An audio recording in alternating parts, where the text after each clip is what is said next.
Kottayam Bethany saint John's English higher secondary സ്കൂളിൽ 1974-2014 വരെയുള്ള ബാച്ചുകളുടെ പൂർവ്വ വിദ്യാർത്ഥി സംഗമം നടന്നു. സ്കൂൾ ഓഡിറ്റോറിയത്തിൽ നടന്ന പൊതുസമ്മേളനം ഹൈക്കോടതി ജഡ്ജി ജസ്റ്റിസ് ദേവൻ രാമചന്ദ്രൻ ഉദ്ഘാടനം ചെയ്തു. കഴിഞ്ഞ ഒരു വർഷ കാലയളവിൽ ഉന്നത നേട്ടങ്ങൾ കൈവരിച്ച പൂർവ്വ വിദ്യാർത്ഥികളെ ചടങ്ങിൽ ആദരിച്ചു. ബെഥനി സ്ഥാപനങ്ങളുടെ മാനേജറും അലുമിനി അസോസിയേഷൻ ട്രഷററുമായ ഫാദർ ബെഞ്ചമിൻ ഒഐസി സ്വാഗതം പറഞ്ഞു. വൈസ് പ്രസിഡന്റ് അജിത് ചീരൻ അനുശോചന പ്രമേയം അവതരിപ്പിച്ചു. സെക്രട്ടറി ജോഫി ജോർജ് റിപ്പോർട്ട് അവതരിപ്പിച്ചു. സ്കൂൾ പ്രിൻസിപ്പാളും അലുമിനി അസോസിയേഷൻ പ്രസിഡന്റുമായ ഫാദർ യാക്കോബ് ഒഐസി അധ്യക്ഷത വഹിച്ചു. മുൻ manager father Solomon OIC, father Scaria OIC, മുൻ പ്രിൻസിപ്പൽ ഫാദർ മത്തായി ഒഐസി എന്നിവർ സംസാരിച്ചു.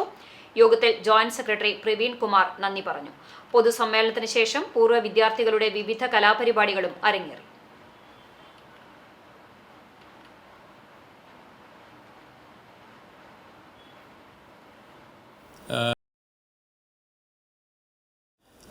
Today I see that there is a galaxy of people from first batch 1973 മുതലുണ്ടെന്നാണ് പറഞ്ഞത്. അപ്പോൾ ഒരു 41 years ഓഫ് സ്റ്റുഡൻസ്. ശരിക്കും പറഞ്ഞാൽ ഓരോ സ്റ്റുഡൻറ്റെന്നും അല്ലെങ്കിൽ ഓരോ ക്ലാസ് എന്ന് പറയുന്നത് ഒരു ഇൻസ്റ്റിറ്റ്യൂഷനെ സംബന്ധിച്ചിടത്തോളം ഒരു ജനറേഷനാണ്.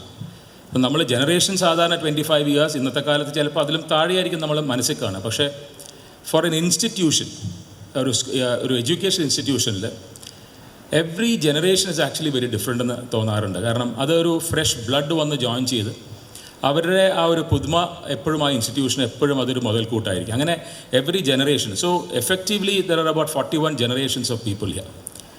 അപ്പോൾ ഈ ഓൾഡ് സ്റ്റുഡൻറ്റ് അസോസിയേഷൻസും ഓൾഡ് സ്റ്റുഡൻസും നമ്മൾ ദി പേർപ്പസ് തന്നെ എന്ന് പറയുന്നത് ആ ഒരു ഇൻഹെറൻ്റ്ലി നമ്മുടെ the urge to be students again, to be children again, അതാണ് സത്യം പറഞ്ഞാൽ നമ്മുടെ ഒരു ഏർജ് എന്ന് പറയുന്നത്.